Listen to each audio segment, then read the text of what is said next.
دوں گا، مگر ہاں اللہ نے وعدہ دیا ہے کہ اگر آپ کا بچہ حافظ قرآن ہو جائے گا تو میں آپ کو جنت عطا فرما دوں گا، اور وہ جس کی مغفرت کے لیے دعا کرے گا میں اس کو بھی جنت عطا فرما دوں گا۔ قسم خدا کہ آپ اگر مدرسوں کو ڈونیٹ کرتے ہو تو یہ بچے جو نکلتے ہیں نا یہ آپ کے لیے دعا کرتے ہوئے نظر آئیں گے۔ قسم خدا کہ آپ دیکھیں جب حافظ قرآن قبرستان کو جاتا ہے، قبرستان میں قدم رکھتا ہے تو آزادی مردوں سے عذاب کو اٹھا لیا جاتا ہے۔ جب ایک حافظ قرآن جو ہے قبرستان کو جاتا ہے تو عذابی مردے کو عذاب اٹھا لیا جاتا ہے۔ کس عدم میں کھڑا ہوا ہے، قسم خدا کی جب مصطفیٰ کا عشق اتر جاتا ہے دل میں نا تو عرب کی بولیاں نشی قوم جو ہے وہ تاجدار ہو جاتی ہے۔ عشق مصطفیٰ اگر اتر جاتا ہے تو جو خانے کعبہ کو ننگے ہو کر طواف کیا کرتے تھے وہ بیٹھنوں میں پیر پھیلانا آج سمجھتے ہیں، مگر آج مصطفیٰ کی محفل ہوتی ہے لوگ گاٹ لگا کر بیٹھتے ہیں، سینہ تان کے بیٹھتے ہیں، ترچھے بیٹھتے ہیں، روڈوں پہ کھڑے رہتے ہیں۔ قسم خدا کی اپنی طرز زندگی تو دیکھیں، چینج کریں۔ آپ دیکھیں حفظ جامی ہے، ایک سرحد سے بھگایا جا رہا ہے، دوسری سرحد پہ پہنچتے ہیں، دوسری سرحد پر بادشاہ وقت پھر پہنچتا ہے، انہیں واپس کر لیتے ہیں، تیسری سرحد پر پہنچتے ہیں، چوتھی سرحد پر پہنچتے ہیں، پانچویں سرحد سے بھی واپس کر دیا جاتا ہے۔ مصطفیٰ بعد میں آتے ہیں، کہتے ہیں فلاں فلاں حلیہ والا، فلاں فلاں شکل والا بندہ آ رہا ہے، تم اسے واپس کر دو۔ حفظ جامی واپس کر دیتے ہیں۔ آپ دیکھیں کہ حفظ جامی نے کہا بادشاہ وقت مانے گا نہیں، لگتا ہے یہ اب جو ہے مانے گا نہیں۔ حفظ جامی جو ہے مدینے کے جنگل میں چلے جاتے ہیں، وہاں لکڑہارے سے کہتے ہیں اے لکڑہارے تجھے جتنا پیسہ چاہیے یہ لے لے، تو جب رسول کی بارگاہ میں جا، تو جب مدینہ رسول میں جا تو لکڑیوں کے گٹھن میں مجھے لپیٹ کر لے کر چل، مگر دیکھ جو ہے کہتے جب بارگاہ مصطفیٰ میں جا، مدینہ کی گنجوں میں جا تو لکڑیوں کے گٹھن میں لپیٹ کے لے چل۔ آپ دیکھیں کہ لکڑہارے کو لکڑی سے جو ہے پیسے سے مطلب ہے، لکڑہارے کو پیسے سے مطلب ہے۔ لکڑہارے نے لکڑی بچھایا، حفظ جامی کو لٹایا، لکڑی بچھایا، سر پر لکھا پہنا اور سر پر رکھ کے لے کے چل دیا۔ پھر مصطفیٰ بادشاہ وقت کے بعد میں آتے ہیں، کہتے ہیں کہ اب دیکھو وہ لکڑیوں کے گٹھن میں لپٹ کر آ رہا ہے، اب وہ لکڑیوں میں لپٹ کر آ رہا ہے۔ بادشاہ وقت سرحد پر پہنچتے ہیں، لکڑی کے گٹھن کو اٹھاتے ہیں، حفظ جامی کو باہر نکالتے ہیں، قید خانے میں ڈال دیتے ہیں، جیل میں ڈال دیتے ہیں۔ پھر اسی رات مصطفیٰ خواب میں آتے ہیں، چہرے کو مول لیتے ہیں۔ بادشاہ وقت نے کہا اے غریب پرور، اے میرے سرکار، میں تو آپ کے حکم کی تعمیل کر رہا تھا، کہا میں نے یہ تو نہیں کہا تھا کہ اسے جیل میں ڈال دینا، میں نے یہ نہیں کہا تھا کہ اسے قید میں ڈال دینا، یہ کوئی میرا دشمن نہیں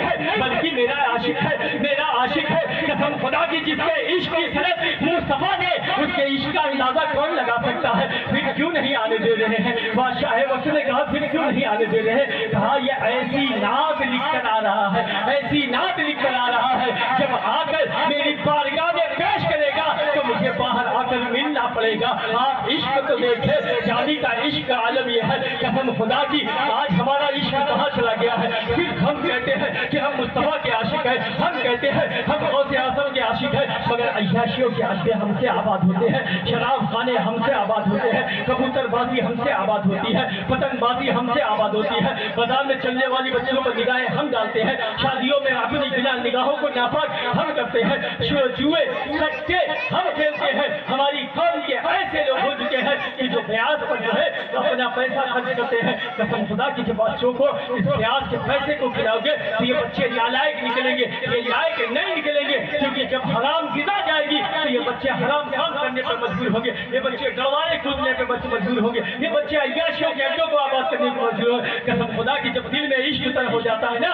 تو عیاشیوں کے اڈے نہیں خدا خانے آباد ہوتے ہیں، عیاشیوں کے اڈے نہیں بلکہ مسجدیں آباد ہوتی ہے۔ جب عشق اتر جاتا ہے نا تو خدا کی تعریف اٹھا کر دیکھو، سرکار غوث اعظم 40 سال تک پیشاب کے وضو سے فجر کی نماز پڑھی ہے، وضو سے فجر کی نماز پڑھی ہے۔ صرف ہم دعویٰ کرتے ہیں کہ ہم مصطفیٰ کے عاشق ہیں، ہم غوث اعظم کے عاشق ہیں۔ آج ہم ناز کرتے ہیں تو اپنے پیسوں پر ناز کرتے ہیں، اپنے دوستوں کے درمیان بیٹھے رہتے ہیں، کہتے ہیں اللہ نے اتنا عطا فرمایا کہ آنے والی نسلیں کھاتی رہیں گی، آنے والی نسلیں کھاتی رہیں گی، مجھے کمی نہیں پہنچے گی۔ آپ دیکھیں آپ نے جن بچوں کو گاڑی بنگلے جو ہے پیسے دلائے سب کچھ دلائے، آپ مرتے چلے جاتے ہیں، یہی بچے منو تنو رت مٹی کے نیچے تصویر کر کے آتے ہیں اور امام صاحب کو مولوی صاحب کو حافظ جی کو بلاتے ہیں اور کہتے ہیں اشارے ثواب پہنچا دو، اشارے ثواب پہنچا دو۔ خدا کی شرم کرو، شرم کرو، شرم کرو، شرم کرو۔ کہاں لے کے جا رہے ہو؟ قسم خدا کی اگر تم اپنے بچوں کو دین کی تعلیم دیتے، قرآن کی تربیت دیتے تو تمہیں کسی مدرسے سے بلانے کی ضرورت نہیں ہوتی۔ قسم خدا کی تمہارا بچہ خود ایصال ثواب کرتے ہوئے نظر آتا، مگر ہم اپنے بچوں کو عالم دین نہیں بنانا چاہتے، ہم اپنے بچوں کو حافظ قرآن نہیں بنانا چاہتے۔ میں یہ نہیں کہتا کہ آپ اپنے بچوں کو انجینئر نہ بنائیں، ڈاکٹر نہ بنائیں، پروفیسر نہ بنائیں، قسم خدا کی سب کچھ بنائیں، مگر دین کی تعلیم دے، دین کی تربیت دے، تاکہ آپ دنیا سے جائیں تو آپ کا بچہ کم سے کم کل پڑھ کے آپ کو ایصال ثواب کرتا ہوا نظر آئے گا۔ مگر دیکھیں آپ مشاہدہ کریں، اللہ نے کہیں نہیں کہا، اللہ نے کہیں نہیں کہا ہے کہ آپ کا بچہ حافظ جو ہے کیا کہتے ہیں بالسٹر بن جائے گا تو میں آپ کو جنت عطا فرما دوں گا، آپ کا بچہ ڈاکٹر بن جائے گا تو میں جنت دے دوں گا، آپ کا بچہ جو ہے کہ پروفیسر ہو جائے گا جنت دے دوں گا، آپ کا بچہ انجینئر ہو جائے گا، ماسٹر ہو جائے گا، دنیا کا بڑا بزنس مین ہو جائے گا، ان کی بھی مقصود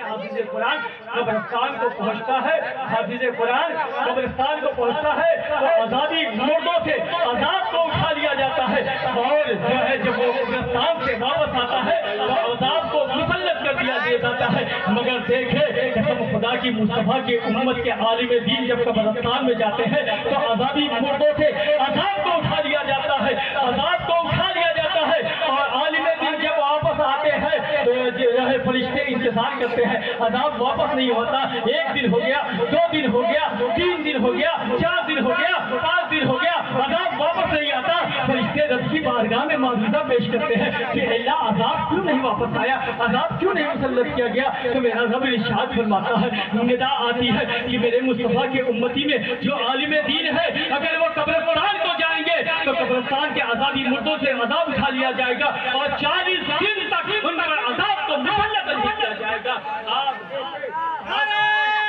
نعرہ